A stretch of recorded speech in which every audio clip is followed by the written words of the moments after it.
Well, none of them can hide from the truth, yeah. Children have to go back to the roots, yeah. None of them can hide from the truth, yeah. Children have to go back to the roots. I'm telling you now, the truth. Telling you, yeah, the truth, the truth. You have to go back to the roots, Go to the roots, Yeah, man, you know, this is Benjamin out of the Smiling Coast, West Africa, Gambia, representing for the one and only Abu, the big man you don't know, the Soninke warrior, the man that brings the truth, Soninke warrior, the sign of enlightenment, the Soninke warrior, the righteous and the true African. Abu, reveal the truth to them, you know, no matter how them try run from it, because none of them can hide from the truth, yeah. Yes, we have to dig back the roots, yeah. Fire! Subscribe now.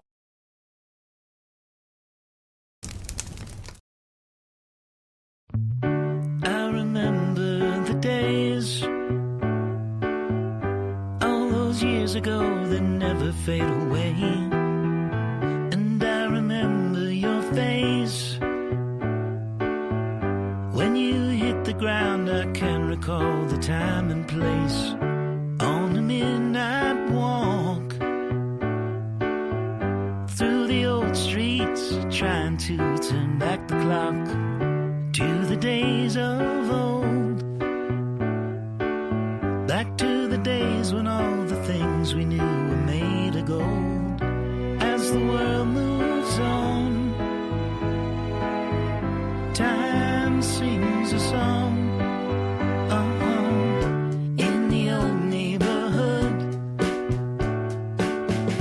as the clock strikes one, the memory lives just as it stood, like a quiet dream.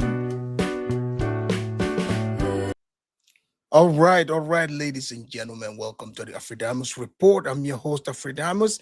I want to welcome all of you to another refresher course here. As St. James put it, absolutely, this is late summer quarter. So since we didn't celebrate Black History Month in February, because today, the course lesson we're going to be taking here is the civil rights era. Because, you know, many of these people that we consider to be charlatans, right? You have your Tariq Nasheeds, you have O'Shea and others. And what these people are doing, they are blatantly either blatantly lying, or these people are straight up ignorant to the bone.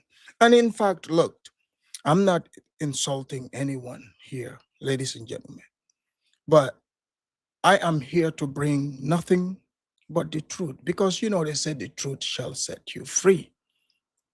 And after today's course, you will understand that you cannot take these individuals seriously, because you see, they tell you and I and everybody that in fact they fought for Africans to come here, they push Pan-Africanism, but it's all lies.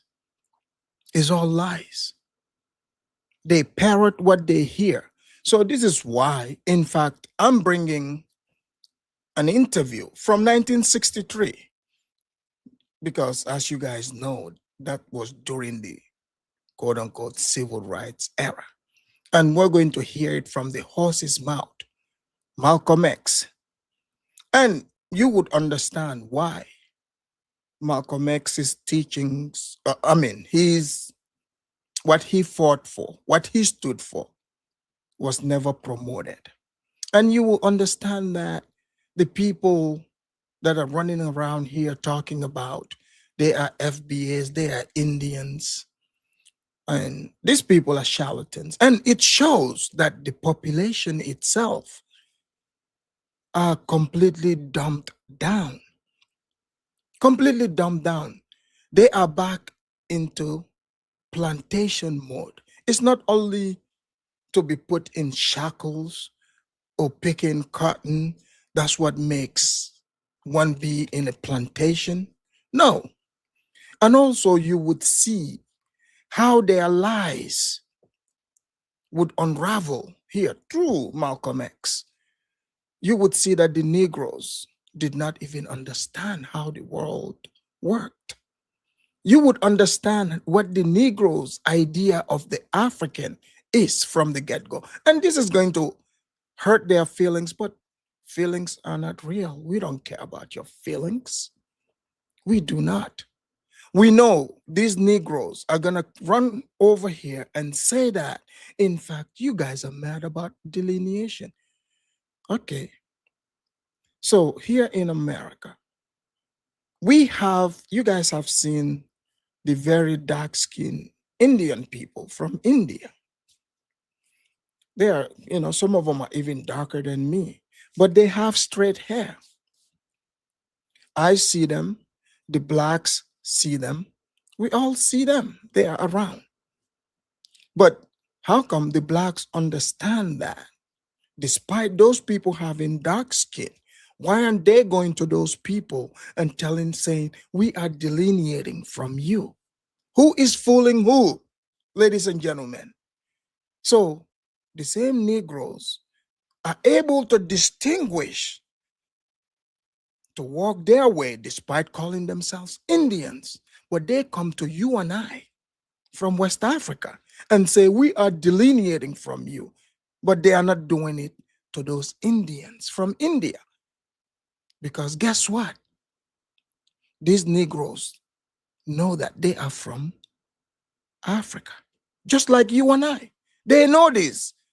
That's why they confidently, even though the things they are saying is crazy, but they also know not to go overboard where people would say, okay, these Negroes are completely off their rockers. So they don't go too far. They attach themselves to their actual origin. So they just come and try to make up stories to cope. But this didn't just start today. Even the civil rights that they speak of, when they come and say, oh, we marched for you. Ladies and gentlemen, that wasn't about immigrants. It was about integration. Martin Luther King, he said they are non-violent. We all saw those tapes, what they were getting beat, kicked. And people, when I repeat this, they're like, oh, Afridamus, you're so wrong. But Malcolm X is from that era. How come we did not see Malcolm X and his people getting beat? How come? Have you ever asked yourself that question? And also, the same white people that you say is your enemy is the one teaching you about Martin Luther King. Teaches you about Martin Luther King, put up a statue of Martin Luther King. So what about Malcolm X? So we're gonna gather all that here today. We're gonna hear straight from Malcolm X, not some Negro sitting somewhere in Uganda, creating fantasy stories talking about, oh, Namze Ezekwe and Tomboy and others, they were educated in the college. Sir, ma'am, I did go to the 13th, 14th grade here in the United States. So me going to school, what's that have to do with you? Are you the one sitting in the classroom, taking the lectures? Are you the one writing the assignments? Oh, better yet, you do realize I'm from Africa. The people you are laying claim to, saying, oh, we educated them. No, I went to nursery school. You know what nursery school is? That's what's called preschool in the United States. Preschool in Africa, the place you call jungle. Then primary school, which is elementary. Then high school, and then here. So that means all the foundations and fundamentals, I received them in Africa. So just like they like to lay claim to Kwame Nkrumah, do you know how dumb you sound? So you mean to tell me you are over here? You are not even qualified to sit in those classrooms. You don't have the brains, you don't have the intellectual capacities, but somehow, because you heard HBCU, you think people go to HBCUs for free because you're black? That's not how it works, buddy. But, anyways, you will see when they say, oh, Namze, Ezekwe, and others learned from them. No, no, no. The blacks, in fact, for them to feel human, they had to see Africans perform. You would hear this from Malcolm X. I don't want to keep you waiting. Please get your popcorns, get your notes. Every now and again, I would stop and, highlight certain things. And I want you to pay attention to what their name was back in those days. Okay? What they were called. I am calling them by what they are. Negro.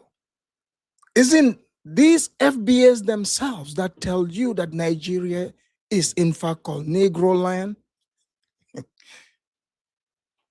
So if you are Indian, why would they call you a Negro? I'm pretty sure they have explanation for it, but I'm here for it. We are open to the conversation. We do not run away from the conversation. And, wherever you invite me, I will show up. We would have the conversation because you see, everything here is based on facts, things that did in fact happen. I don't deal in lies. That's for charlatans, entertainers, clowns. And ladies and gentlemen, let me take you straight into Malcolm X's interview here back in 1963. All right, here we go. This is for fair use in education. Today, in our discussion of minority groups, we have with us two guests. One is Minister Malcolm X. Shabazz, one of the top leaders of the Nation of Islam, or the so-called Black Muslims. And we also have Mr. Herman Blake, one of the teaching assistants in the course. We will discuss today some of the goals and some of the strategies of the Nation of Islam. And I wonder if Mr. Blake might start it off by asking Mr. Shabazz a question. Minister Malcolm, So you see, this is this was back in October 11, 1963. So Malcolm X is in an interview. You've got the white guy over there. This is not 2026, by the way. People were straightforward, blunt. And then you have this other guy over here. Clearly you can tell him and Malcolm X are not on the same side. Malcolm X and Martin Luther King are not on the same side. So imagine, how do these people come to you to push Martin Luther King's ideology on you? They don't even know what Martin Luther King fought for. This is integration. He wants integration. Malcolm X wants separation. The blacks want to be able to go live with the whites in the white neighborhood, go to white schools, eat in the restaurant. Malcolm X believes that they need to separate and have their own black country in Africa. But let's hear it straight from his own mouth. thing that I thought might be good for starting it off is to talk about one of the most pervasive beliefs in the general society about the Nation of Islam, and that is that it is an organization dedicated to the use of violent means to attain its goals. The question I have is, how true is this, and why do you think it persists in society? Well, the Muslims who have accepted the religion of Islam and follow the religious guidance of the Honorable Elijah Muhammad have never bombed any churches, have never murdered any little girls, as was done in Birmingham, have never lynched anybody, have never at any time been guilty of initiating any aggressive acts of violence during the entire 33 years or more that the Honorable Elijah Muhammad has been teaching us. The charge of violence against us actually stems from the guilt complex that exists in the conscious and subconscious minds of most white people in this country. All right. So did you guys hear that? So Malcolm X he was a Muslim. Martin Luther King, a Christian. So he's been asked, why is there the perception that the Black Muslims are violent? So Malcolm X is responding, saying that, well, this is in the minds of the white people, majority of them, because they are worried about them returning the same favor. So let me let you guys hear this directly. They know that they've been violent in their brutality against Negroes. And they feel that someday the Negro is going to wake up and try and do unto them as they have done unto the whites as the whites have done unto us. Did you guys hear this? What did Malcolm X refer to the blacks as? So in 1963, they were called Negroes. Did you hear Malcolm X refer to himself and blacks as Negro? So back then, it was Negro or sometimes Black American interchangeably. He didn't refer to himself as a native or refer to the blacks as native Indians. They refer to themselves as Negroes, meaning from Negro land. So let's continue. We aren't a violent group. We are taught by the Honorable Elijah Muhammad to obey the law, to respect everyone who respects us. We're taught to display courtesy, to be polite. But we're also taught that at any time, anyone in any way inflicts or seeks to inflict violence upon us, we are within our religious rights to retaliate in self-defense to the maximum degree of our ability. We never initiate any violence upon anyone. But if anyone attacks us, we reserve the right to defend ourselves. So to accuse us of being violent is like accusing a man who is being lynched, who is being hung on a tree, simply because he struggles vigorously against his lyncher. The victim is accused of violence, but the lyncher is never accused of violence. And I only point this out because the various racist groups that are set up in this country by whites and who have actually practiced violence against blacks for 400 years are never associated or identified or made synonymous with the term violence. But whites speak of Muslims almost synonymously with violence. Whenever Muslims are mentioned by them, violence is brought up, but it's not connected with any other group. This is a sort of a propaganda tactic, or what I would call psychological warfare, to in some way make the image of the Muslims in this country be a violent image rather than a religious image.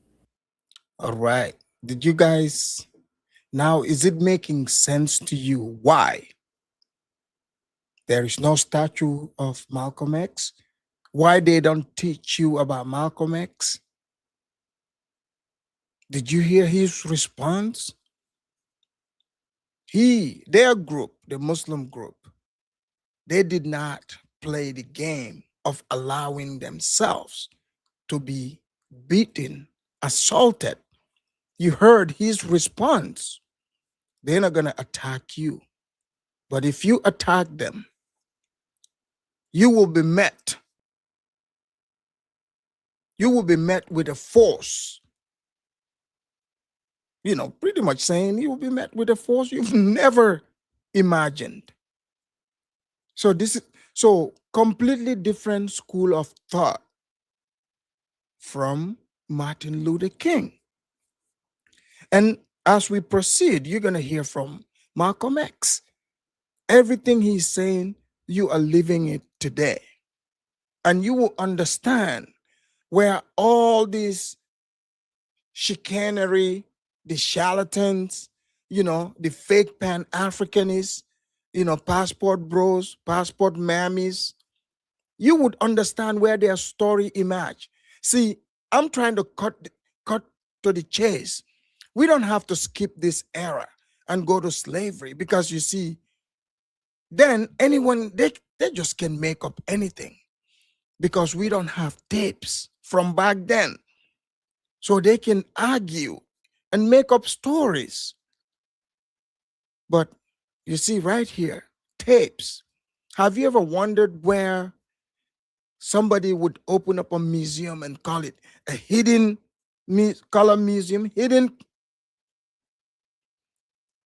and there is no teaching of Malcolm X to the blacks? Oh, but I forgot, they are Indians. But have you guys heard the term he referred to blacks as? Blacks were called Negroes. But today you call them Negroes, they want to fight you. Who taught them to fight people over being called Negroes? We will get to that too. Here we go. I'd like to ask a question in that regard. What's interesting is that members of the Nation of Islam have not used violence even when black Americans were attacked. How do you account for this? Does this in any way contradict some of the basic premises of your movement? I don't know how you mean. Well, you maintain, for example, that you will not, or that you should not use violence unless you are attacked by the white man. And I think we can note in the last several years, certainly, dozens and dozens and dozens of instances in which Negroes have been attacked, killed in some instances. You mean in these demonstrations? The demonstrations and the bombings, for example, recently in Birmingham. So I'm seeing something interesting here. Did you guys see? So Malcolm X, after he said they do not attack anyone, but if you attack them, they would respond with force. But now this white guy is playing devil. You can look at his body language back then. This guy is super devilish. So he's trying to instigate some type of inferiority complex in Malcolm X by saying, oh yeah, there were blacks who were attacked, to try to say you guys didn't do anything. But the question that Malcolm X threw in there, I don't know if you caught it, it's interesting. He said, you mean the people who were at the demonstrations? So you know how like they have these Black Lives Matters, and you know, like, this is not new. It's not new. It's from that era.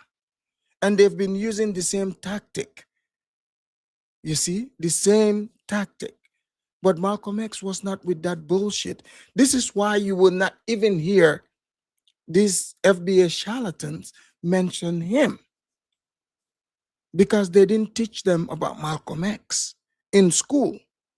The same white master they're saying they're opposing, the white liberals, is the same white liberals that are teaching them.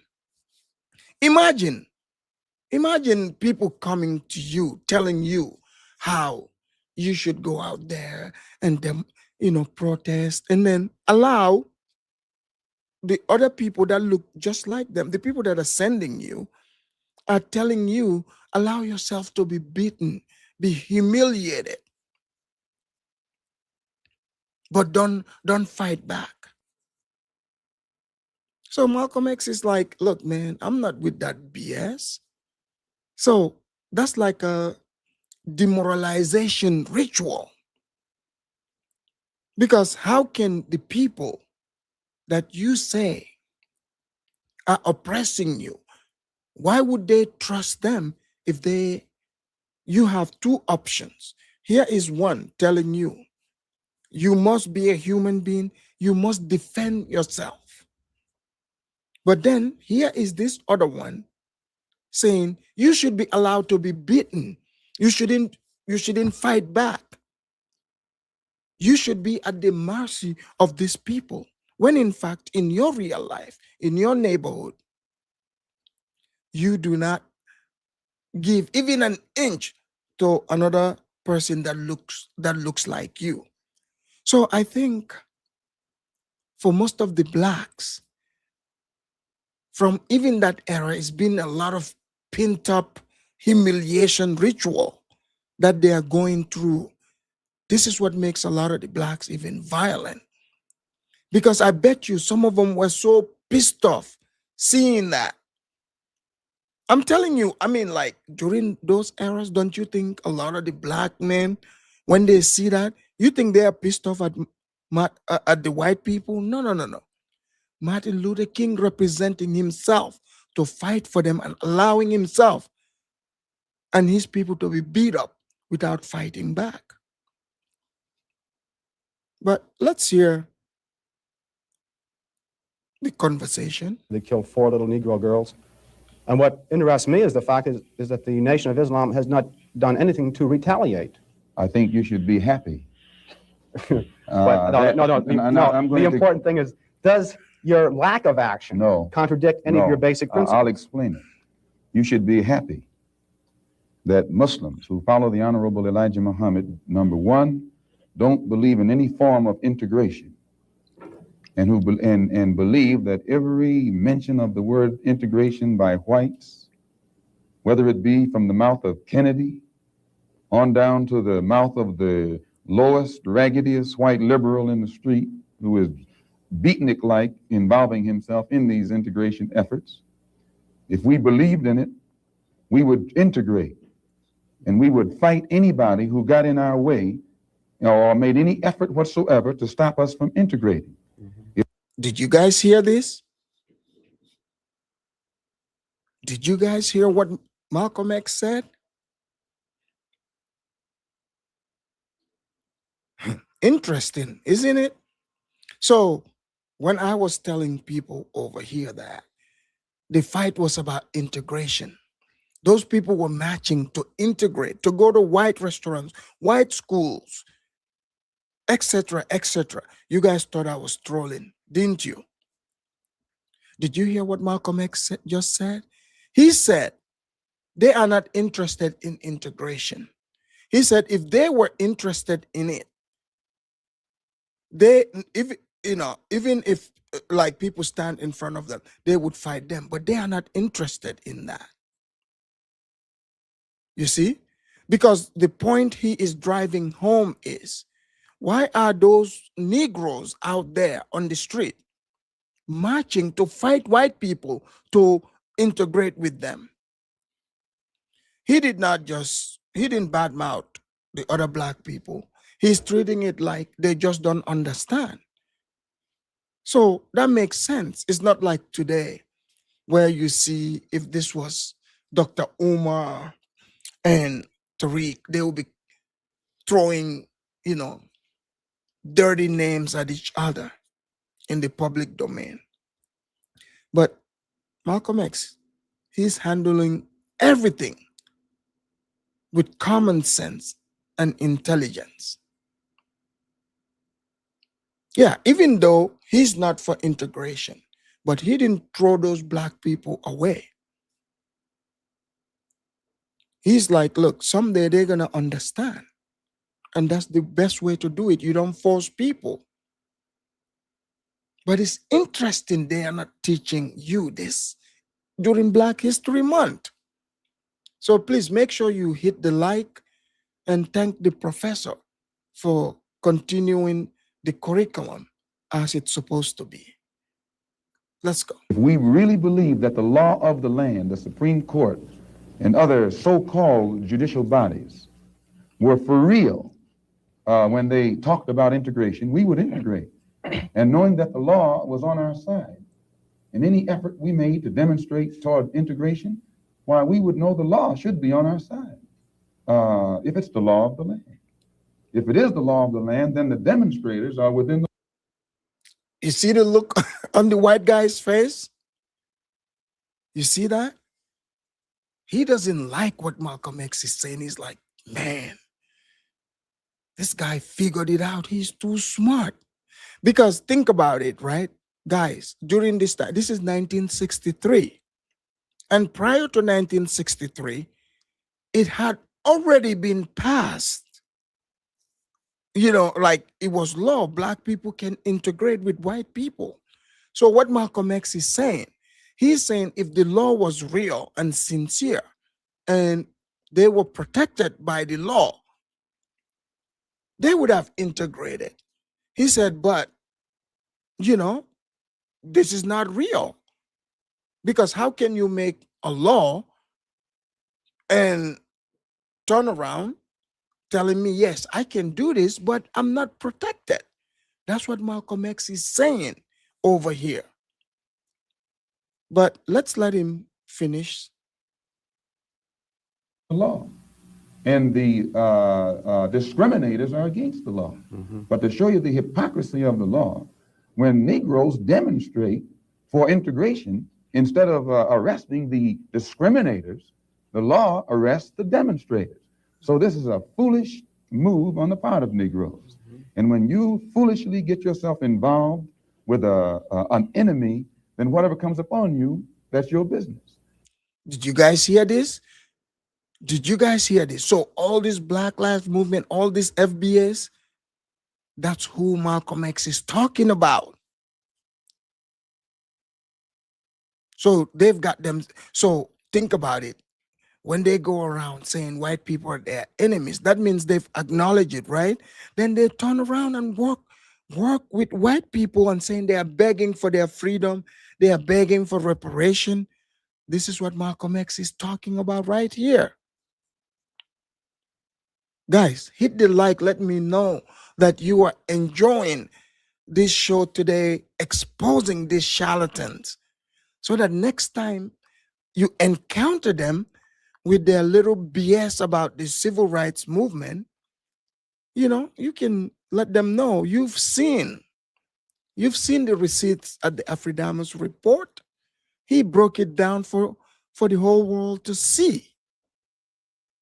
So they can't run away with their lies. I mean, have you ever wondered why they are not showing you this on their little programs they are having? They can't, because their entire grift falls apart. Man, let me let Malcolm X keep going. Here we go. As Muslims, we believe that separation is the best way and the only sensible way, not integration. And but on the other hand, when we see our people being brutalized by white bigots, white racists, we think that they are foolish to allow themselves to be beaten and brutalized and do nothing whatsoever. Do you guys hear the term Malcolm X used? This is 1963. Is it beginning to look like the story they are telling you is made up? See, Malcolm X used the term, they are letting themselves be beat.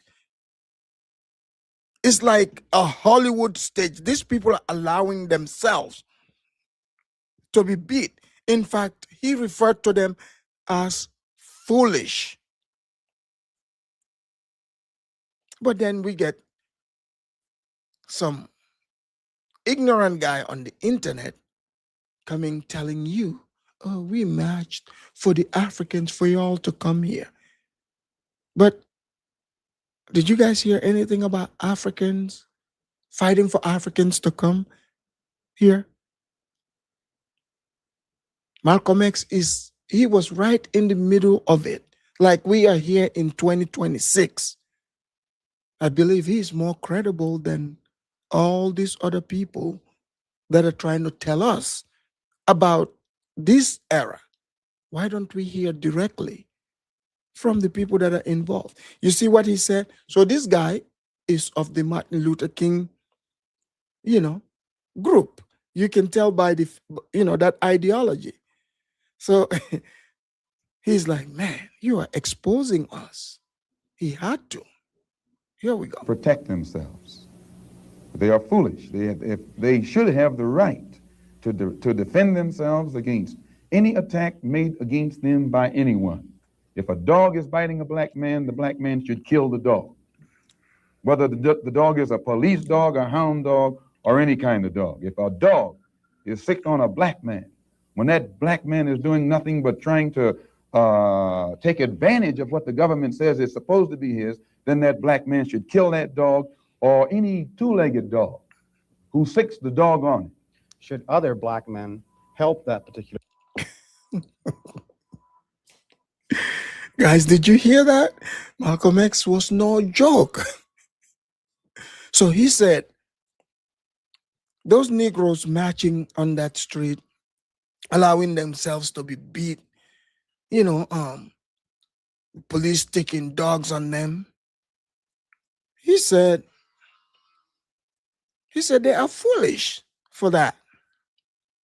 He said what they should have done is they should have deleted the dog, and the four-legged dog should have been deleted, and the two-legged dog that stuck the four-legged dog on you.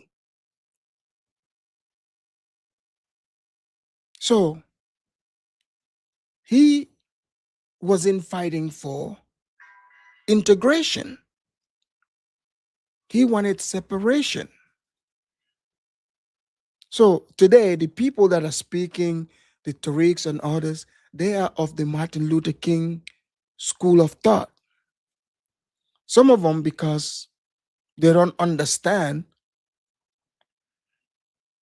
what's going on. They don't care about finding out. So they just make up whatever story they like. Malcolm X was no joke. I'm telling you. Let's hear more. The person who was attacked. I think you'll find, sir, that there will come a time when black people wake up and become intellectually independent enough to think for themselves, as other humans are intellectually independent enough to think for themselves. Then the black man will think like a black man, and he will feel for other black people. And this new thinking and feeling will cause black people to stick together. And then at that point, you'll have a situation where when you attack one black man, you are attacking all black men. And this type of black thinking will cause all black people to stick together. And this type of thinking also will bring an end to the brutality inflicted upon black people by white people. And it is the only thing that will bring an end to it. No federal court, state court, or city court will bring an end to it. It's something that the black man has to bring an end to himself. Guys, did you hear this? Did Malcolm X sound like the black that's begging or, promoting victimhood? Guys, I mean, come on. Here is two men. The other one is promoting, beat us, stick dogs on us, water hose. And then the other man, you just heard him. Now, does it make sense to you why they didn't build any statues for him? But I want you to listen to this during the era, the type of topics they were talking about. Did you hear anything about immigration so far? No, I haven't. But we'll get to the African part. Minister Malcolm, let me, on the basis of your two remarks, ask a double-pronged question. One, is it then your assertion that the laws with respect to how Negroes are supposed to have equal opportunity and equal rights in this country are not meaningful or believed by whites, And secondly, is your opinion and attitude toward the civil rights movement in general, and particularly the Reverend Martin Luther King and his philosophy of nonviolent direct action? Good question. So, guys, I want you to pay close attention. I would try not to pause, while he explained the difference in their ideology, how he sees Martin Luther King, and the whole civil rights thing. I'll let you hear it for yourself. If the white people really passed meaningful laws, it would not be necessary to pass any more laws. There are already enough laws on the law books to protect an American citizen. You only need additional laws when you're dealing with someone who is not regarded as an American citizen. Did you guys catch what Malcolm X said? Bingo. He is correct. If you are an American citizen, if the blacks were already American citizen, they didn't need extra laws to have civil rights, because American citizens do not need civil rights. He's correct. There shouldn't be any need for extra laws to be made. So now that means all through to come out from 1868 to the 60s, blacks were not regarded as American citizens fully, not all of them. That's how Malcolm X is putting it. So here we go. But whites are so hypocritical. They don't want to admit that this black man is not a citizen.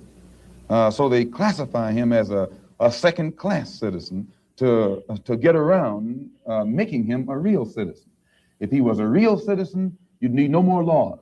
You'd need no civil rights legislation. Civil rights, when you have civil rights, you have citizenship.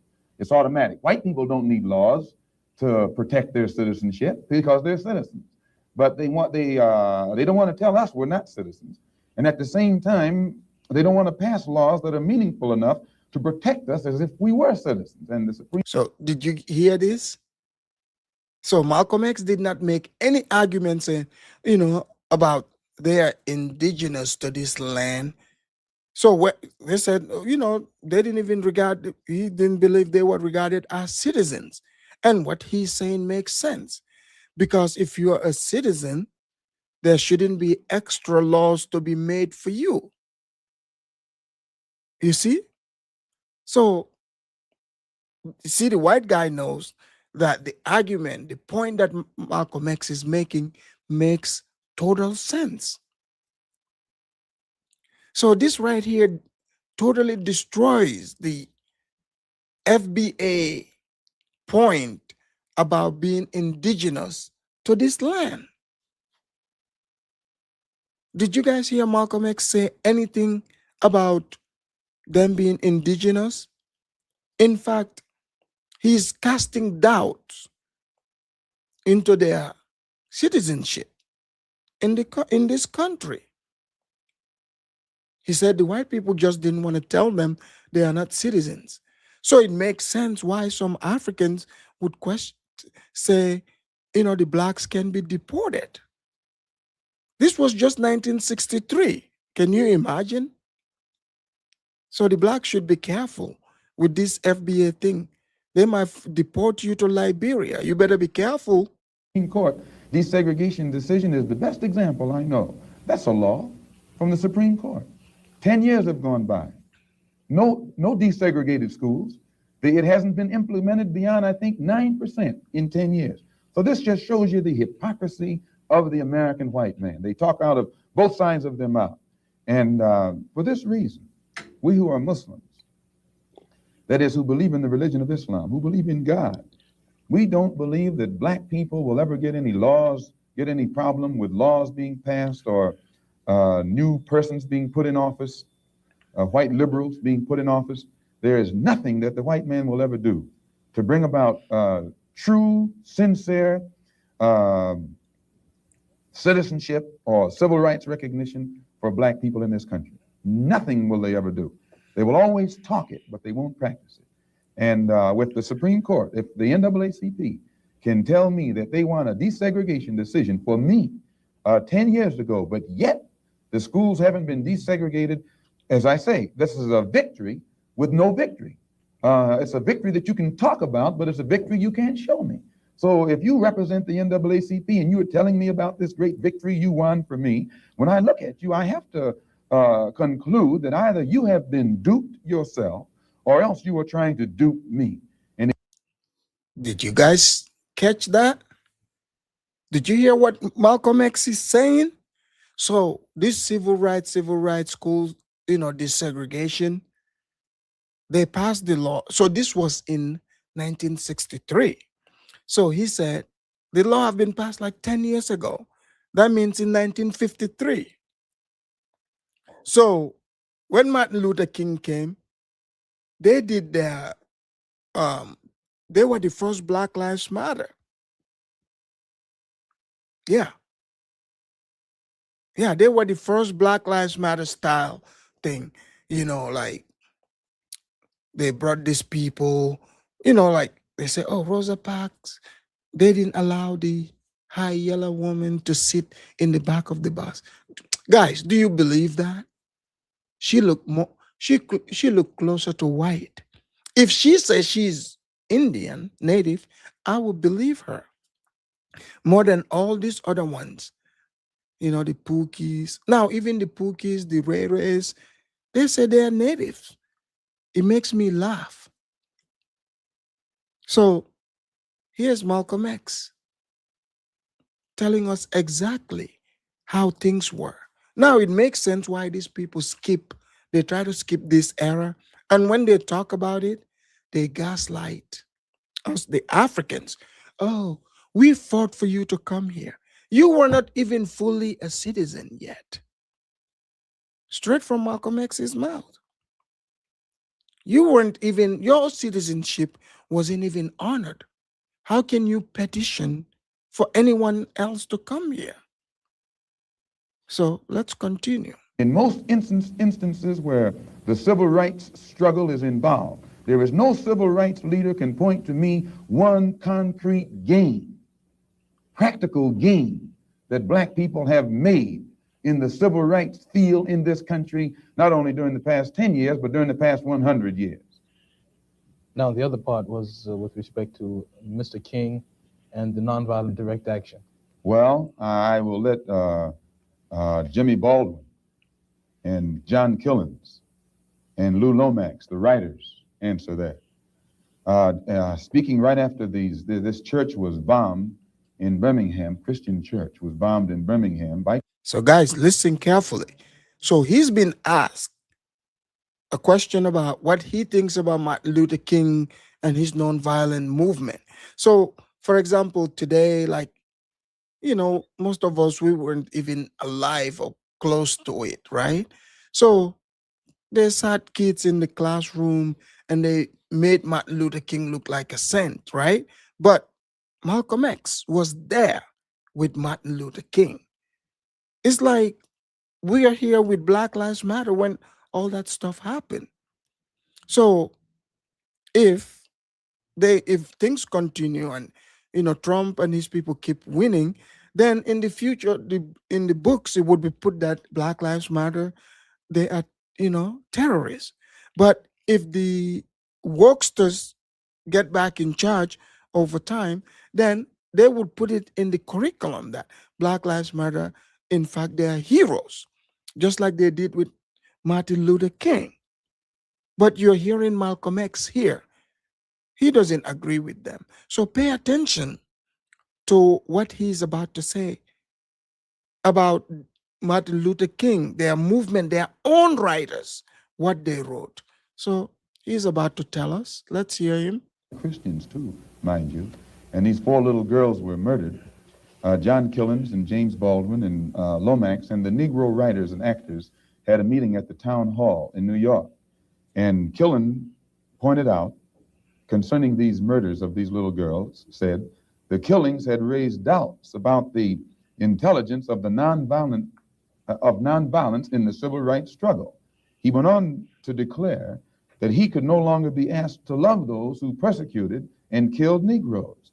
He also, and the writer, Mr. Handler, who's describing this, said that Killens, it was not clear concerning Killens' remarks to his audience that he was breaking with it was clear rather to his audience that he was breaking with the doctrine of the Reverend Martin Luther King's philosophy that as Christians, Negroes should love their fellow man in a truly religious sense. Now, So Malcolm X is reading what Martin Luther King, their movement, his right-hand man, what they are saying versus what they want you to believe. This is in 1963. He's telling you what was happening. And some of the guys he's telling you, they were tired. They wanted to do away with it because it wasn't real. It was not real. That's what he's telling you.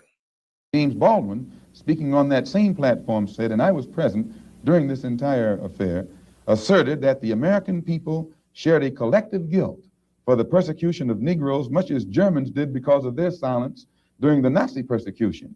He denounced President Kennedy for what he termed Kennedy's lack of passion in the civil rights struggle. Mr. Baldwin said that there could no longer be a Republican Party for the Negro people as long as it listed a Barry Goldwater, nor a Democratic Party for the Negro people with a Senator Eastland on its roster. He asserted that the federal... So you hear this. These are Negroes. They are not Native Indians. So FBA, this whole time you've been lying to us Africans. What did we ever do to you to deserve this type of lies?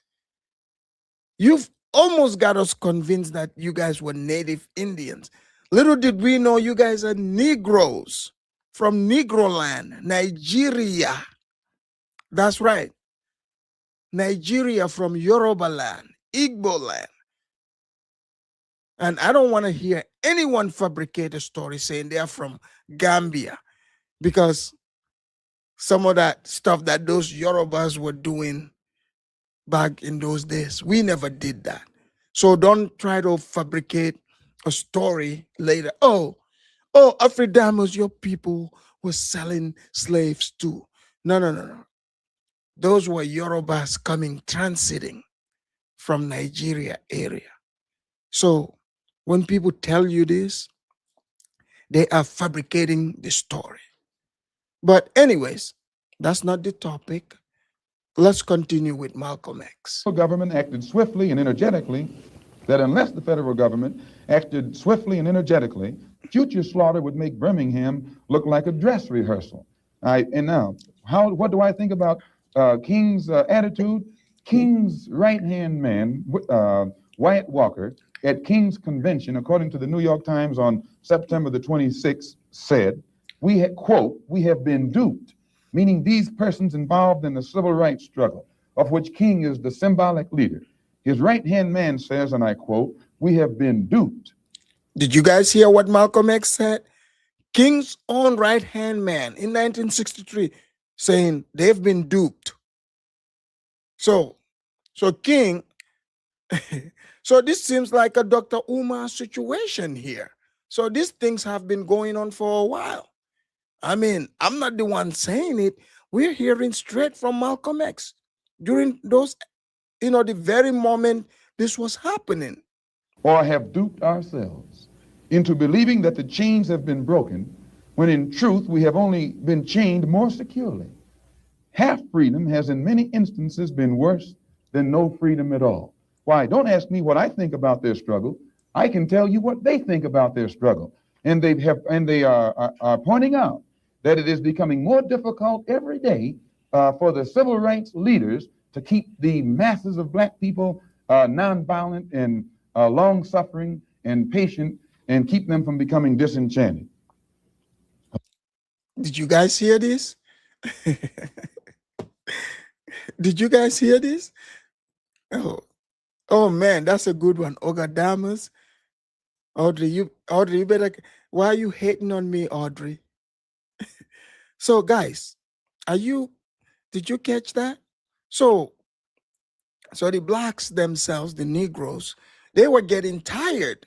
They're like, hey man, hey, Hey, Martin, I mean, hey, man, we getting tired of, playing all this stuff like we ain't violent. Man, we over here, this white people, kicking our behinds, sticking, you know, their little dogs on us and stuff. Man, we getting tired of this stuff right here. And man, you got Bull Connor over there looking like a hero for the white people, and we gotta pretend, letting him whoop our ass. I mean, shoot, we getting tired of it. I'm just translating it to you directly, what Malcolm X just read out of that newspaper. That's what was going on. Yeah. You think those people had time to be thinking about marching for some Africans to come over here? So I'm just pointing this out to you to let you know that these FBAs are full of it. They are full of it. So let's hear more from Malcolm X from the horse's mouth. Hope that answers your question. Well, now there's a new party which has started on the East Coast called the Freedom Now Party, an all-black organization. Would you comment upon this and also upon the possibility that the Nation of Islam might begin to turn some of its attention to the political arena in view of the fact that it is in the political arena that Negroes have not been able to in any way get justice, as has been pointed out in your previous statement? I'm not familiar with the Freedom Now Party. I'm not too familiar with politics, period, only that in the sense that white politicians have usually been very hypocritical where the so-called Negroes are concerned. So I'm a bit disenchanted with politicians and politics. The Honorable... Man, do you guys see the position Malcolm X was in? Man, he is cool, calm, and collective, and having to fight for a group of people who don't even recognize it is difficult. You can tell, even though their group was separate from Martin Luther King and the other Negroes, dancing around for their white masses, you can tell it pains him.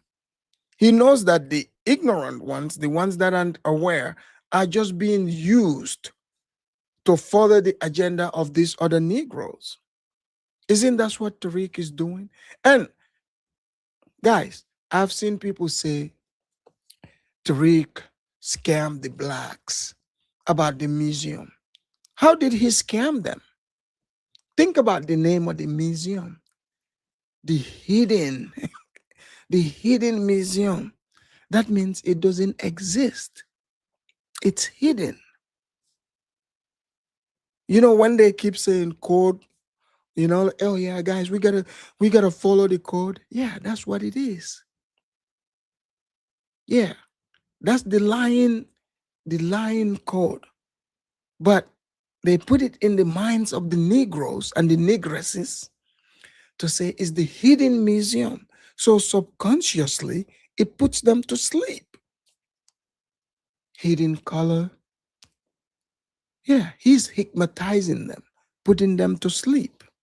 That's why he calls everything hidden. The money is hidden too.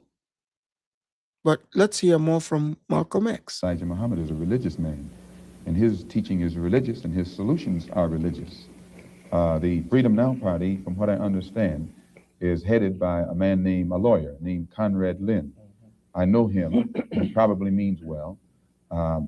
Before passing an opinion on what it is he's trying to do, I would like to analyze it and see who's subsidizing him, see who his friends are, especially who his white friends are. And after a careful analysis, if I could conclude that there was no white support, I would be inclined to have confidence in it. But if I saw him leaning too heavily upon his white liberal friends for support, then I'd be suspicious of that too. The Muslims, in my opinion, represent an all-black party. And the Honorable Elijah Muhammad pointed out before 10,000 in Philadelphia on September the 29th at a rally that we were having, that in 1964, the black people should band together and do something about electing, selecting and electing representatives, black representatives, politically, who have the rights and the best interests of the Look at, see the look on this white guy's face? He doesn't like that idea at all. So, in many words, what Malcolm X is saying is, so in order to trust a black politician, he said first you have to look at who his friends are, especially their white friends. So the white liberals that sponsor them, that's who he's talking about. So when you see all these guys, you know, telling you, "Oh, go vote Democratic," that's they're fighting for their white master. That's who sent them. Malcolm X is giving us the scoop. So, in many words, Malcolm X is letting you know that the civil rights that these people promote to you today, Martin Luther King and his crew, they had white handlers. It's white idea. So it's no wonder these blacks, FBA, are mad at Africans and Caribbeans because they think we are over here to replace them with their white masses. You see? That's why all this delineation, everything. I mean, somebody let the FBAs know we don't want their position. They can keep their position with their white masses. This is the whole, beef creation they are about because they need a patting on the head from their white masses. Then they look at how many of them are celebrating. Oh, the Haitians are getting kicked out. As if the Haitians are bothering them. But they are excited because that's few less blacks now who possibly their master would have interest in.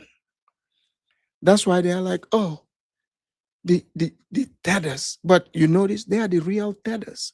You're about to find out. In fact, these people, everything they do, even now, they have to tether to us Africans.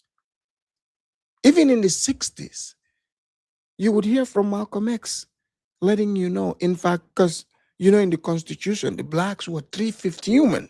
Us in Africa, that was in our thing. We were full human. We are on the land. That's why you've never heard us, the Africans, saying, oh, give us law to be human. We don't care what you think. We know we are human. You see? So you've never heard us. But the blacks, they've written this about them saying the blacks are 3/5 human. We'll let Malcolm X himself say it. Here we go. black people at heart, and that we should also unite together and sweep out of office all of the black political puppets who are used by the white power structure to continue white supremacy in our communities. In that regard, would you include Congressman Dawson, for example, from Chicago, and some of the people who represent him on the Chicago City Council? In what regard? In the area of acting as a puppet. I don't know what Mr. Muhammad's opinion is of Congressman Dawson. They both live right there in the city of Chicago together. I don't know what his opinion is of Congressman Dawson. I'm suspicious of any Negro, be he politician, be he clergyman, or civic leader who is constantly patted on the back by whites. I have a tendency to lead toward the Negro politician who is constantly condemned by the white power structure. Did you guys hear this? So when I say Negroes, they get mad. Did you guys hear what the blacks were called? So you can say the blacks or Negroes, but now they're Indians.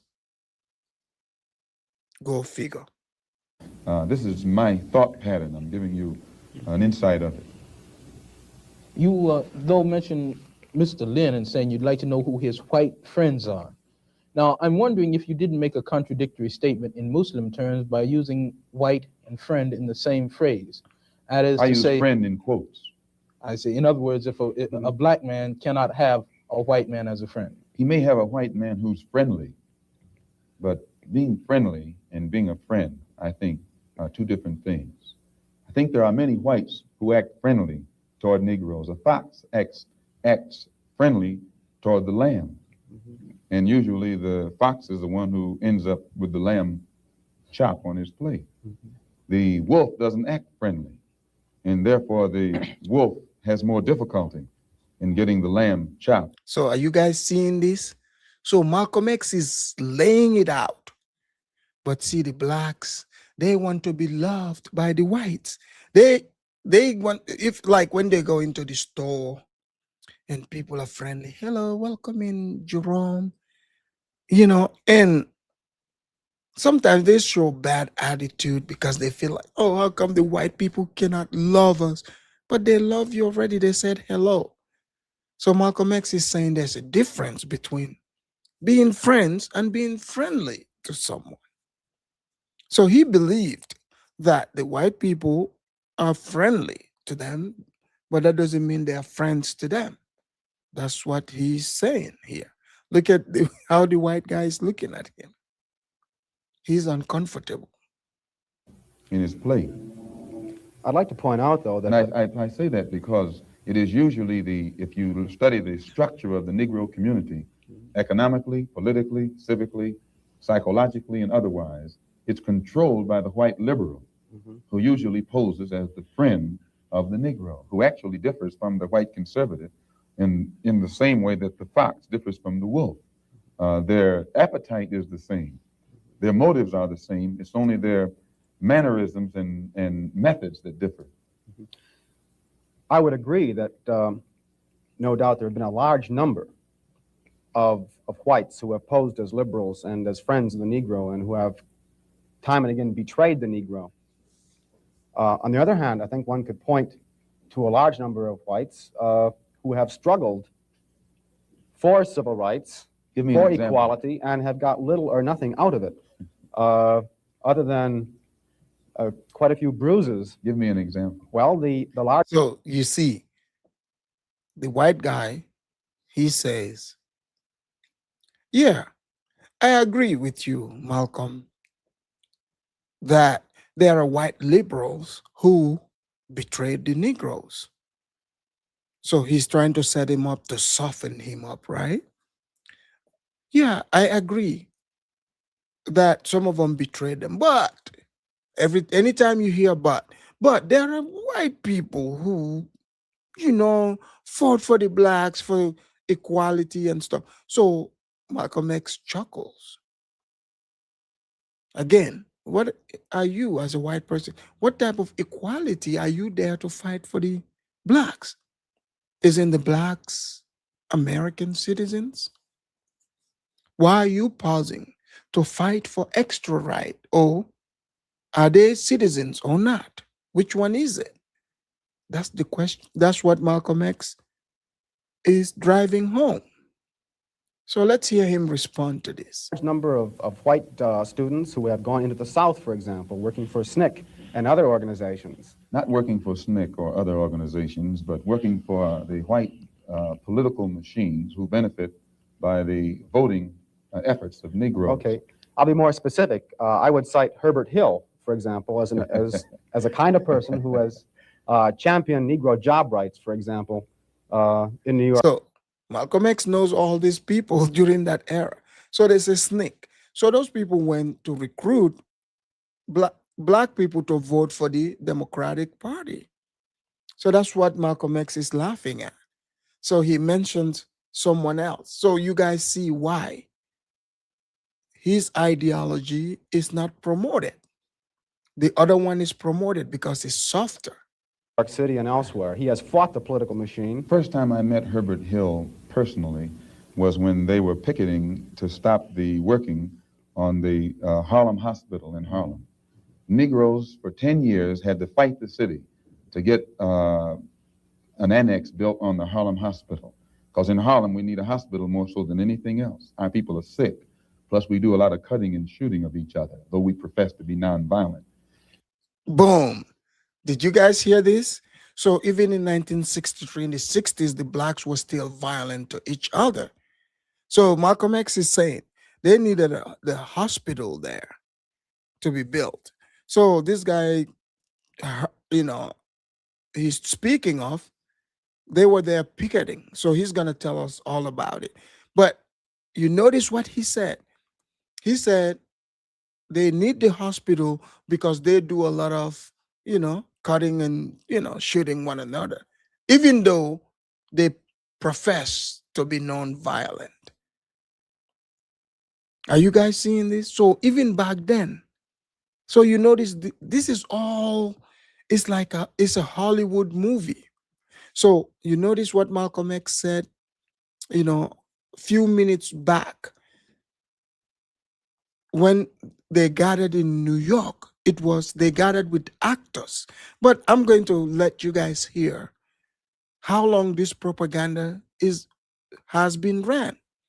So these FBAs you're seeing, these people are the ones that were raised in front of the TV, in front of the television. Their heroes were picked for them. You see?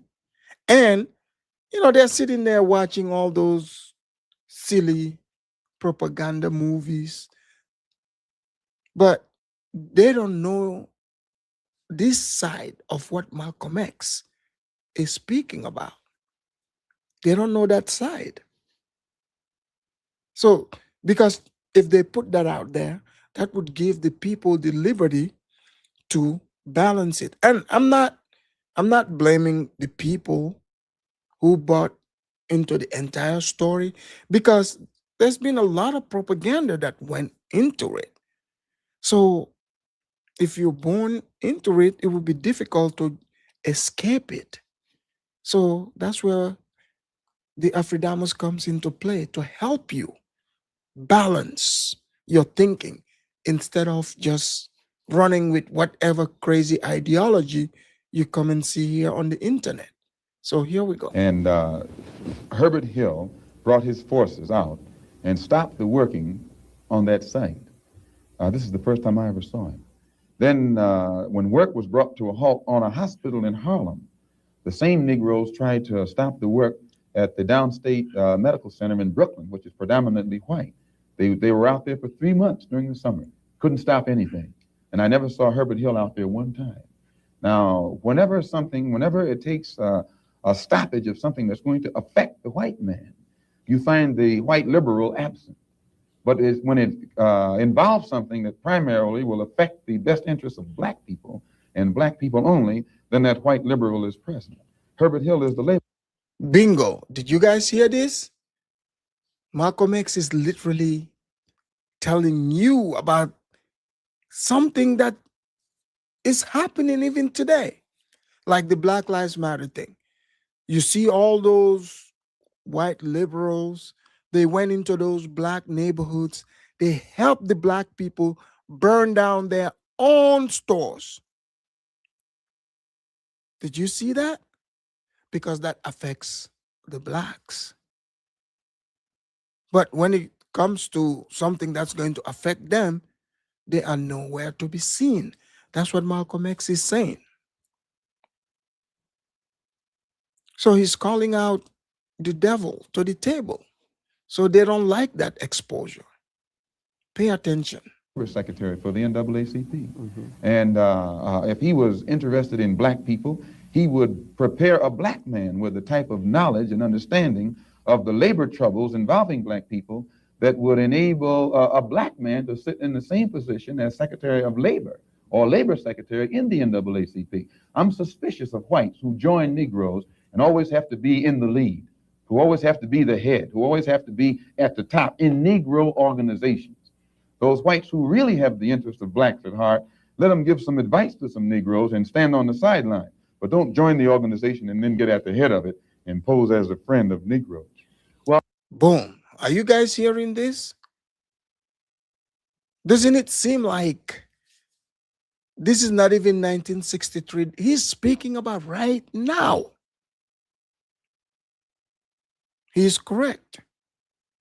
I mean, if you say you're there to fight, to help, Negroes, black people, to be able to get jobs and stuff. I mean, you should teach the black person, give him the same knowledge that you have. I mean, because the black person would know the real problem of the black people. So he's correct.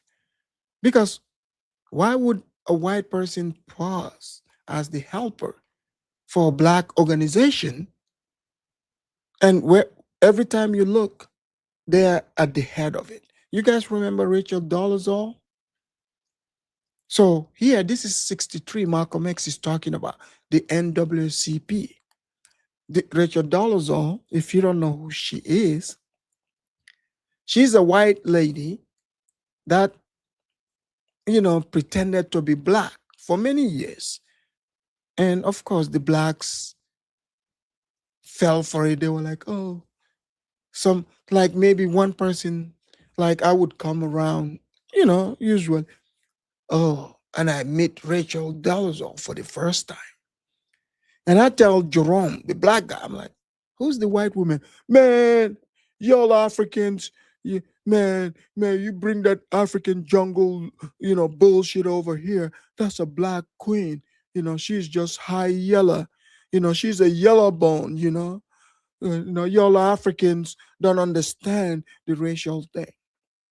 And then few years later, it turns out the African was correct, that Rachel Dolezal was white. And the blacks were so mad, but they felt ashamed. They didn't come out and say anything. So, long story short, they said Rachel Dolezal, you know, duped them. So Rachel Dolezal, what did she do? She changed her name to a Nigerian name. That way, the blacks, she mixed it up. I think it's a Igbo and a Fulani name. Good luck. Good luck trying to, say she's not African. She's got a Fulani and an Igbo name. There, Nkechi Diallo. I have never. So, yeah, look, the woman, they say she can play black, Negro in America. She's like, hold up, I'm Nigerian and a Fulani. The blacks, they couldn't say anything since then. She is not black. She's a Igbo and a Fulani. So, but let's hear more here.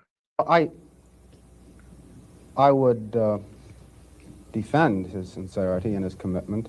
And more than that, I would say that just because a person is a Negro or a black American does not mean he's going to struggle for Negro rights or for jobs for Negroes or anything else. I think that today you could point to a large number of Negro leaders who have consistently betrayed Negroes in a whole host of areas. They aren't really Negro leaders. These are puppets that have been put in front of the Negro community by white liberals. Did you guys hear this? So, look, so these politicians that you're seeing doing all the waffles in front of you. So, Malcolm X is letting you know, even Martin Luther King, these are not your leaders. They were put there by white liberals. He said they are puppets. Let's let him elaborate more. These are parrots that have been put in front of the Negro community by white liberals. You can't name me a Negro leader who has been betrayed Negroes, who has not been endorsed, sanctioned, subsidized, and supported by the white liberals. Minister Malcolm, I'd like to. Well, I could cite one example would be Congressman Dawson, for example, in Chicago. In Chicago, a large number of liberals located in the Hyde Park district have consistently fought Dawson and his betrayals of the Negro, and they've also fought some of the people who represent Dawson on the Chicago City Council. The only Negro I know who is constantly fought, only Negro politician that I know who is constantly fought by white liberals is Adam Clayton Powell. And they call him a racist because he speaks so bluntly on the race issue. But I'm not, as I said, not too familiar with Dawson and his work. Let me return to the Nation of Islam per se, Minister, by raising a question which struck me as a result of reading some of Baldwin's work, namely The Fire Next Time. Baldwin pointed out that in Harlem for many years he had passed the street corners and the soapboxes and heard people speaking from these platforms who were known as black nationalists, and nobody was listening. And he said all of a sudden he realized that people were beginning to listen to the Muslim speakers on the street corners in Harlem. This is interesting.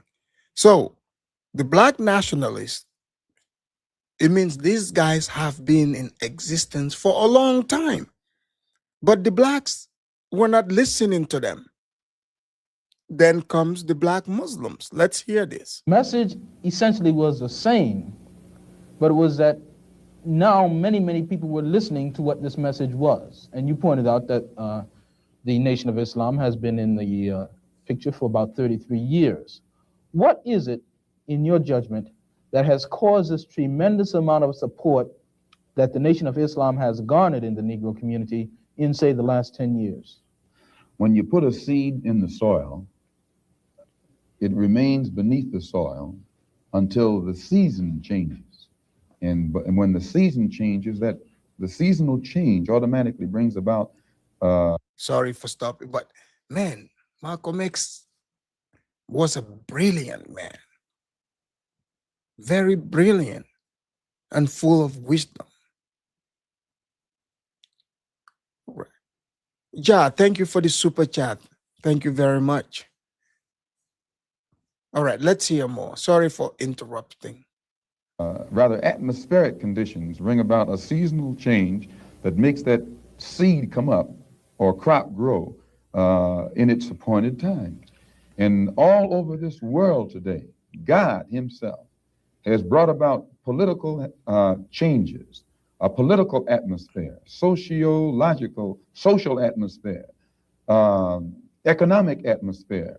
These economic conditions, these political conditions and social conditions combine to bring about a situation that is making black people in America more receptive, their mind more fertile to the seed of truth that the Honorable Elijah Muhammad has been planting for 30-some years. And this is springing up today and causing our people to see and understand now what they couldn't see and understand before. What is the nature? So Elijah Muhammad have been teaching prior to 1963, 30 years.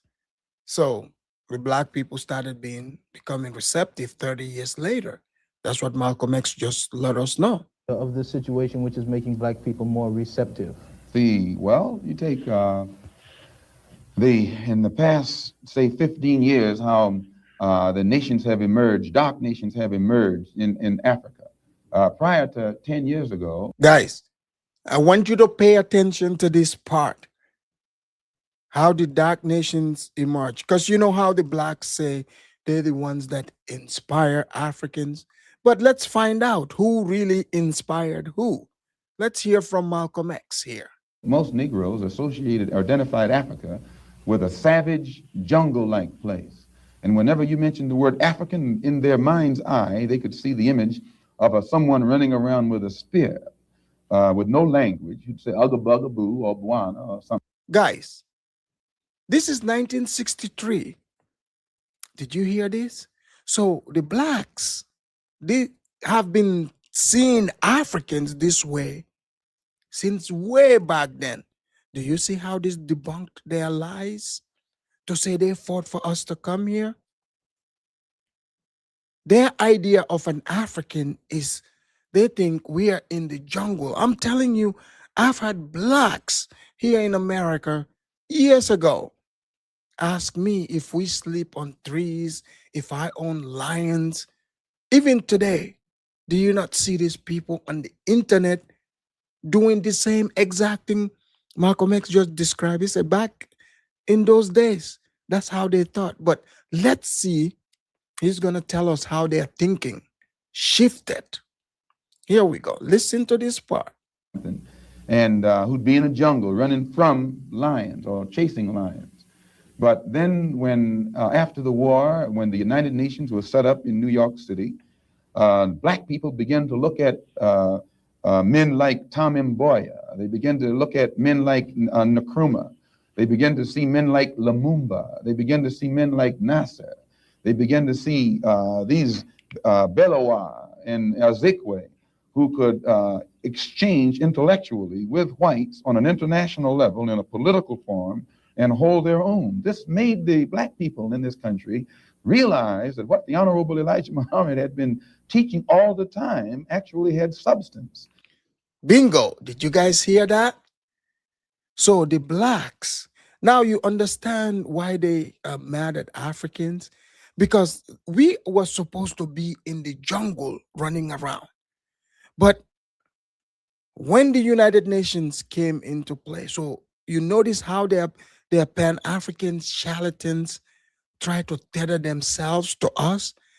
So when they say, oh, Nkrumah, Namdi Ezekwe, because they tried, Tom Mboya, they attach themselves to our people and say they taught those people. No, no, no, no. Our people taught them that a black man can hold his own.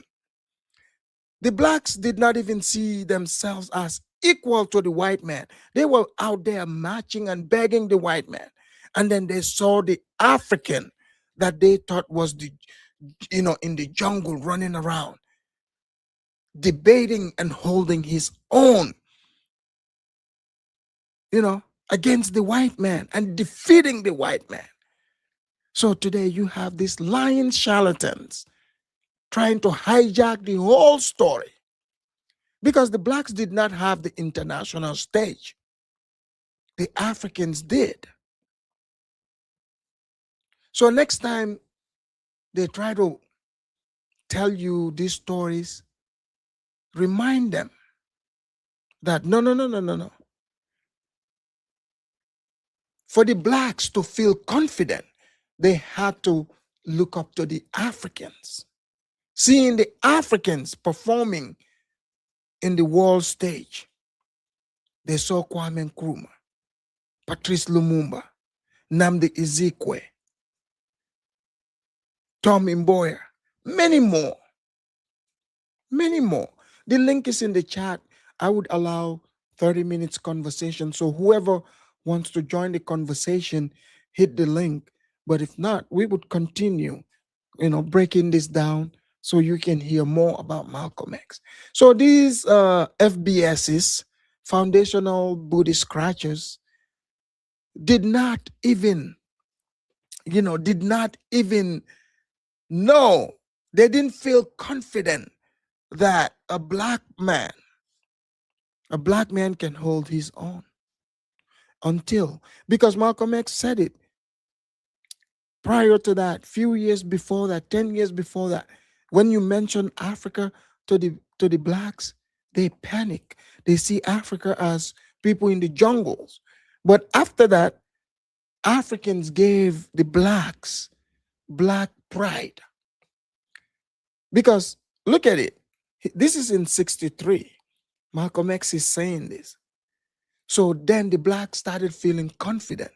And then that's why in the 70s, it resorted to being black and proud, because they've seen the Africans march into the world stage and command authority. That's what happened. So it makes sense. Like O'Shea Duke Jackson, he made a video.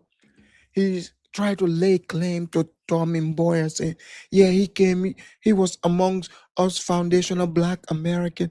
Which foundational black American did you see during those eras have even spoken to internationally with the whites?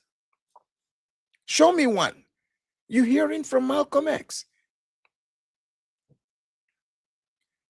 So next time the blacks say, oh, you Africans did not send the boats to come get us, let them know we helped you. Stop thinking that you were 3/5 human when you saw us on world stage, taking on the white man verbally. Debates, we taking on the white man. So Don't sit here and pretend. Let's hear more from Malcolm X. And they begin to turn it over in their mind and see that what he was saying had more weight to it than what these other Negroes were saying. And they begin to identify themselves with the black world and the black struggle more closely than they identified themselves with this so-called white world. Bingo! Did you guys hear this? Did you guys hear this? Guys, you remember the blacks like to say, and sometimes they would even do shows like, Pan-Africanism is one-sided. We're the ones that made blackness cool. Did you guys hear what Malcolm X said? The blacks were identifying with the white world as the second-class bootlick of the white man until they saw the African man on stage taking on international white men. That's when the blacks started identifying with the black world. They started feeling that they are black. So we have to remind the blacks and bring them back to the black world. I mean, you know what, guys? In fact, I feel bad because in a way, I feel like we haven't been doing our job. This is why the blacks today think that they are native Indians. So we have to make them feel proud to be part of the black world again. We taught them how to be black and proud. You see this? That's why in the 70s, after they see that a black man can stand on international stage and give eloquent, wise speech and challenge the white man internationally, they started feeling proud. They started saying, we can do it too. It wasn't the other way around. Like these charlatans are telling you, no. They say, oh, Namzi Ezekwe, we taught him. No. He taught you. You watched him on stage internationally, taking on your masters. Put some respect on Africa, the motherland. Here we go. Let me ask you a question with respect to a statement which Essien Udom quotes as being on a bulletin board in the University of Islam in Chicago by the Honorable Elijah Muhammad. According to Essien, Mr. Muhammad states, "Up, you mighty race. You can accomplish what you will. Build your future on these foundations: freedom, justice, and equality." What is the definition of freedom, justice, and equality for the black man, and where and when is it to be attained? Well, take equality first. The Honorable Elijah Muhammad doesn't teach us to associate equality with whites. Did you guys hear this? I have said this before. See, when the blacks say, oh, we're fighting for equality. Oh, if it wasn't for us, y'all Africans wouldn't come here. We're fighting for equality. Malcolm X is letting you know. Their teachings, what they were taught, whites do not determine what is equal or, what is equality or not. Let's hear him say it, what they thought versus what, the blacks today are saying. Equality has nothing to do with whites. We don't want to be equal with the white man. He's not the criteria or yardstick by which equality is measured. He's not in a position to tell us we are equal. It's not his right. It's not his to do. Equality, we want equality. We had equality before the white man was created. We had equality before the white man came into existence. And we want equality whether the white man is on this earth or not. Did you guys hear this? So when they say, oh, the continental Africans were the ones that show them what equality is, blah, blah, blah. You hear it? So Malcolm X is talking about God-given right. So this is why you've never seen any African, starting from Kwame Nkrumah to, even the other ones you might think they are tap dancers. Have you ever heard them say, we're fighting for equality? No, the African believe in God-given God-given right. The white man or anybody don't get to decide what equality is. That's what Malcolm X is saying. To say, oh, I'm fighting for equality, that's a slave mentality. That means you see yourself as less than. So therefore, you need the white man to decide for you what equality really is. That's what Malcolm X is saying. Equality means the opportunity to develop all of our dormant potential, all of our dormant capability. And in developing this dormant capability, the right and the ability to stand on this earth on some land of our own and bring about a civilization and a society in which we will be completely independent, complete freedom to take care of the needs, to take care of the wants and the likes and the dislikes of our people, to establish our own nation, our own society, our own heaven, our own future. Are you guys hearing this? Did you guys hear one part where he said he saw equality as them, being able to go to white schools, eat in white restaurants? No, complete freedom. This is what we mean by freedom, by equality. And justice means as you sow, so shall you reap. If you do wrong, you'll get wrong in return. And if you do right, you'll get right in return. When you're in your own nation, in your own land, you're in a position to get justice. But when you're in another man's country, in another man's land, under another man's flag, and under another man's government, and under another man's court system, you have Now you see why one of the reasons the blacks are jealous of Africans. So this is why even when they insult our countries to say they are poor, but they know that you own that country. So that's what Malcolm X is saying. Like they want their own country. So now the blacks, right? They've reached their peak because they bought into falsehood. They know that they cannot integrate.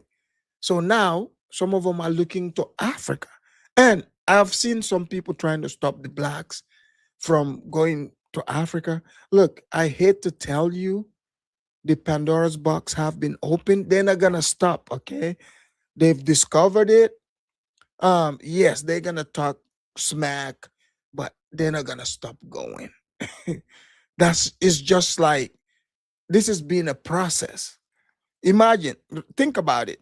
They went from thinking Africans are running around with spears, talking ooga booga, to then actually communicating with Africans and being in Africa. So they're not gonna stop. I'm I'm just telling you. So you can forget that.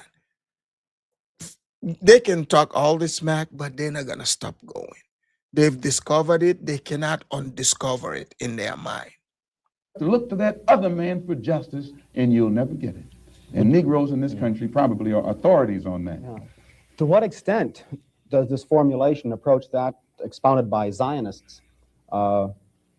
They, for example, many Zionists maintain they could never expect justice in the Tsarist courts and the courts found in other countries in Eastern Europe and so on. And they decided that it would be wise to establish a separate state in Israel. And all of the world powers got together, the white world powers, I should say, got together and helped all of these white Jews to establish a separate state in the heart of a dark-skinned people's territory. And did you hear this? Malcolm X's take on the state of Israel. So the white guys like, look, the Jews, they can't live in Europe, so they went and established their own nation. Malcolm X is like, yeah, all the whites came together, helped them to establish a country in the heart of darker skinned people. All their neighbors are darker than them, in the middle of them. So let's hear him elaborate more what his idea was about what they wanted. Did Malcolm X see himself as African? Obviously, he did. If white people can get together and let other whites, help other whites to establish an independent nation right in the midst of dark-skinned people, and then we don't see where white people should be so much against the Honorable Elijah Muhammad's solution, not of setting up an independent dark nation in a white people's property, but he's asking the opportunity to set up an independent nation on our own continent. Let us leave America and go back home among our own people on our own land and set up our own independent society. But all he's Did you guys hear what Malcolm X said? Did you guys hear this? So Malcolm X he said what Elijah Muhammad, what they wanted was for them to leave and go to their own continent, which is Africa, and set up their own independent country. And I know some people will be like, oh, why can't they just leave? No, you can't just leave like that. They would need the support, the same support that Israel got for them to set up a nation. This is what the Nation of Islam have always been fighting for. They wanted to leave to go to Africa. That's what they wanted. So now it makes sense why Malcolm X's teachings are not promoted. Because you see, today, people like Umar and others have hijacked this teaching. They don't even believe in it. This man is talking about them actually building an entire nation of their own, like Liberia. That's what he's speaking of. He's not saying, oh, give us some little land over there. No, like building an actual nation.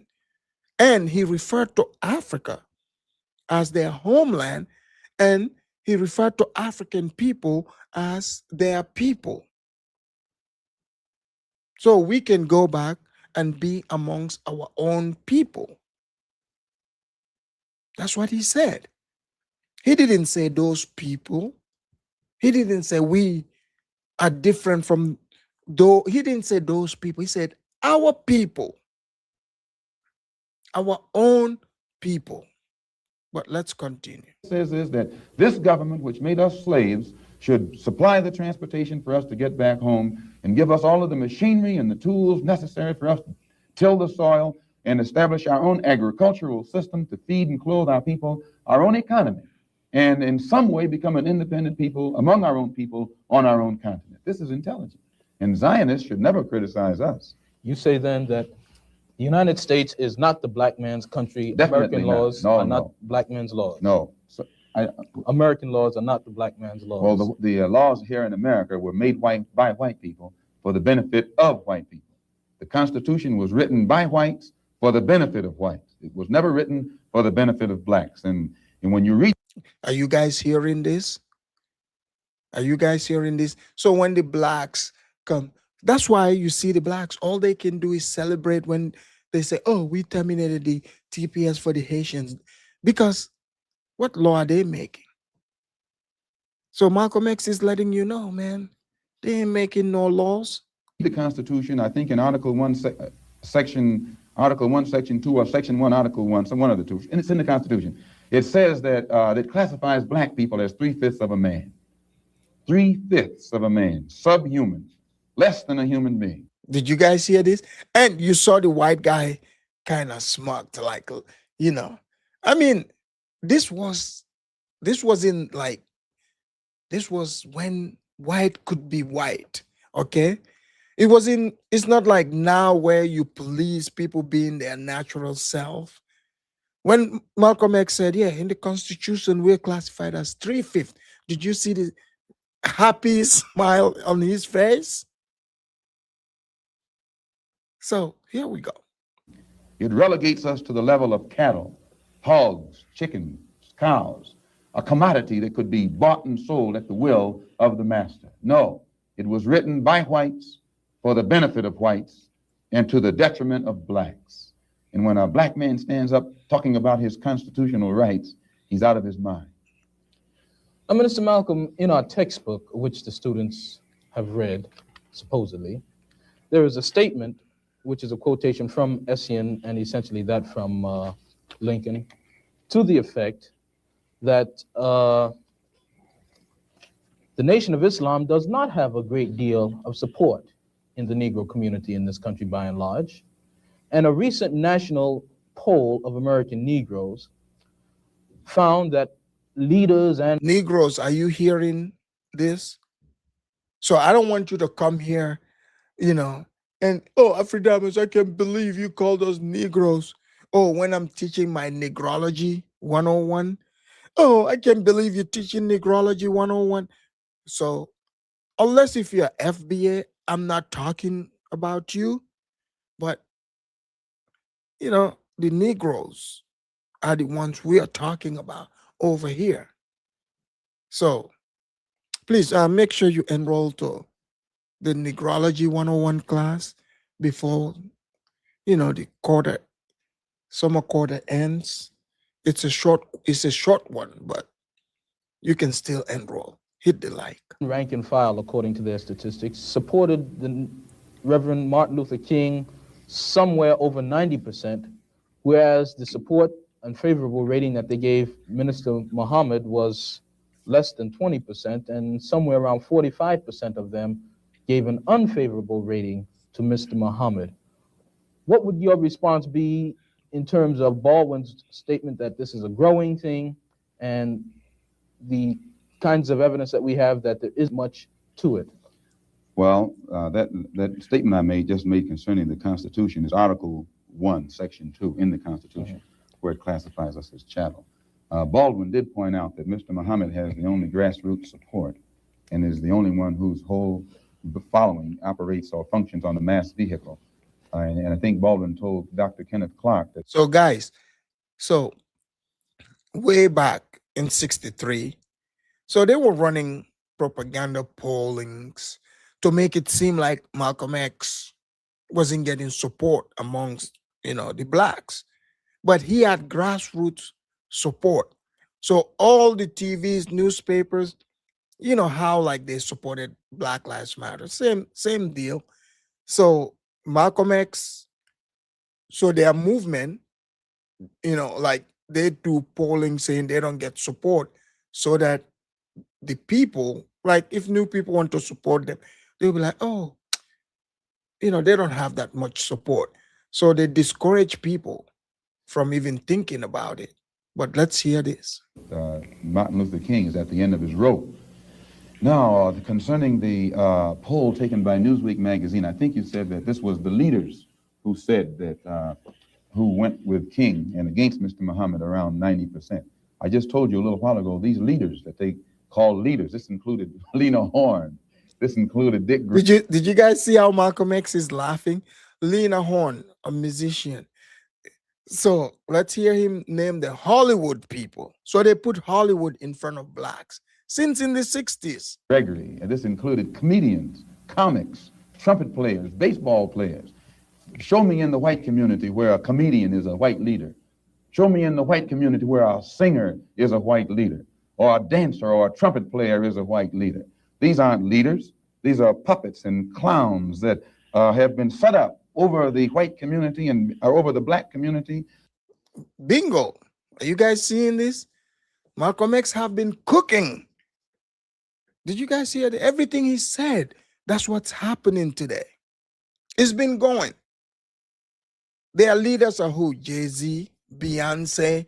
This is why you hear these silly Negroes come on your show or asking Africans, oh, where's the equivalent of the African Beyonce? What kind of silly question is that? So, yeah, you mean singer and dancer? We have them in Africa, but we don't see them as our leaders. Their job is to sing and dance. Their job is not to come and tell us how to think. It's their entertainment. But you, like comedians, right? You guys know Godfrey, Audrey's cousin, Nigerian cousin. So this is why when you look at Godfrey, he repeats trying to talk about, oh, the civil rights, and he throws Africans under the bus and stuff. to kiss FBA people's ass? Because all these people were made in Hollywood. They use, imagine comedian being your leader. Look at what is happening in Ukraine. Their leader is a comedian. Zelensky is a comedian. But look at what is happening, what type of mess he's put Ukraine in. He's allowed Ukraine to be a battlefield, cleansing his own people out. That's what a comedian is. So here we go. Let's continue. By the white community and have been made celebrities and usually say exactly what they know that the white man wants to hear. And it is an honor, actually, that they endorsed Dr. Martin Luther King and were against the Honorable Elijah Muhammad. That's actually an honor. Now, when you say that they also, in this same Newsweek poll magazine, I think the pollster said that he went into the Negro community and asked about the Muslims. And many Negroes whom he asked said, well, I never heard of the Muslims. Guys, listen to this part. This is interesting. Who are they? You know, This is the rank and file we're talking about. Oh, yeah. Now, when they got down to the rank and file, this was the answers that they got. This is the equivalent to the situation in Kenya during the Mau Mau uprising, when many frightened... So this is 63. So Malcolm X is speaking about something that was during that era, the Mau Mau in Kenya. Let him describe the Mau Mau for you.